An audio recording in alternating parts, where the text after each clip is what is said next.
Price the Lord.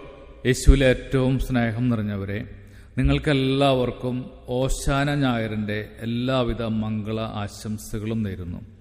നമ്മളിന്ന് പഠിക്കുകയും ധ്യാനിക്കുകയും ചെയ്യുന്ന തിരുവചനം വിശുദ്ധ പത്രോസ്ലീഹ എഴുതിയ 2-ാം ലേഖനം 3-ാം അധ്യായം 8-9 വാക്യങ്ങളാണ്.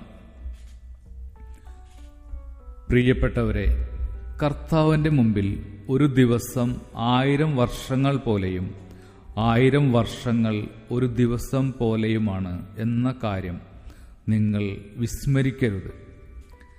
കാലവിളംബത്തെക്കുറിച്ച് ചിലർ വിചാരിക്കുന്നത് പോലെ കർത്താവ് തൻ്റെ വാഗ്ദാനങ്ങൾ പാലിക്കുന്നതിൽ താമസം വരുത്തുന്നില്ല.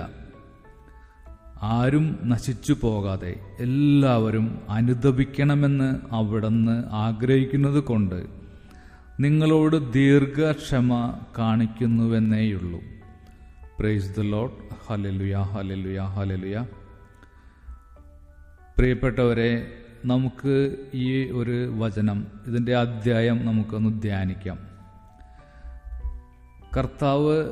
കർത്താവിൻ്റെ റൈറ്റ് ടൈമിൽ കർത്താവ് ഇടപെടും നമ്മുടെ ജീവിതങ്ങളിൽ. കർത്താവ് താമസം വരുത്തുന്നുണ്ടെങ്കിൽ കർത്താവിന് വലിയ പദ്ധതികളുണ്ട്. കർത്താവ് ആഗ്രഹിക്കുന്നത് ഒരുവൻ പോലും നശിച്ചു പോകാതെ, പ്രത്യേകിച്ച് നമുക്ക് യോഹന്നാൻ്റെ സുവിശേഷം 3-ാം അധ്യായം 16-ാം വാക്യത്തിൽ നമുക്ക് വായിക്കുവാൻ സാധിക്കും. ഒരുവൻ പോലും നശിച്ചു പോകാതെ എല്ലാവരും അനുതപിക്കണം, എല്ലാവരും നിത്യജീവൻ പ്രാപിക്കണം എന്നാണ് ദൈവം ആഗ്രഹിക്കുന്നത്. നമുക്ക് ഈ ഒരു വചനം ധ്യാനിച്ചുകൊണ്ട് നമ്മുടെ ജീവിതത്തിൽ എന്തെങ്കിലുമൊക്കെ കുറവുകൾ ഉണ്ടെങ്കിൽ അതെല്ലാം നമുക്ക് ശരിയാക്കിയിട്ട് കർത്താവ് ആഗ്രഹിക്കുന്നത് പോലെ ജീവിക്കുവാൻ നമുക്കെല്ലാവർക്കും പ്രത്യേകമായിട്ട് ഇന്നത്തെ ദിവസം പ്രാർത്ഥിക്കാം. പരിശുദ്ധാത്മാവും നമ്മളെ വഴി നടത്തട്ടെ. നിങ്ങളെല്ലാവരെയും ദൈവം സമൃദ്ധമായിട്ട് അനുഗ്രഹിക്കട്ടെ. നിങ്ങൾക്കെല്ലാവർക്കും സന്തോഷവും സമാധാനവും നിറഞ്ഞ നല്ലൊരു ശുഭദിനം ആശംസിക്കുന്നു. ആമേൻ. Hallelujah, hallelujah.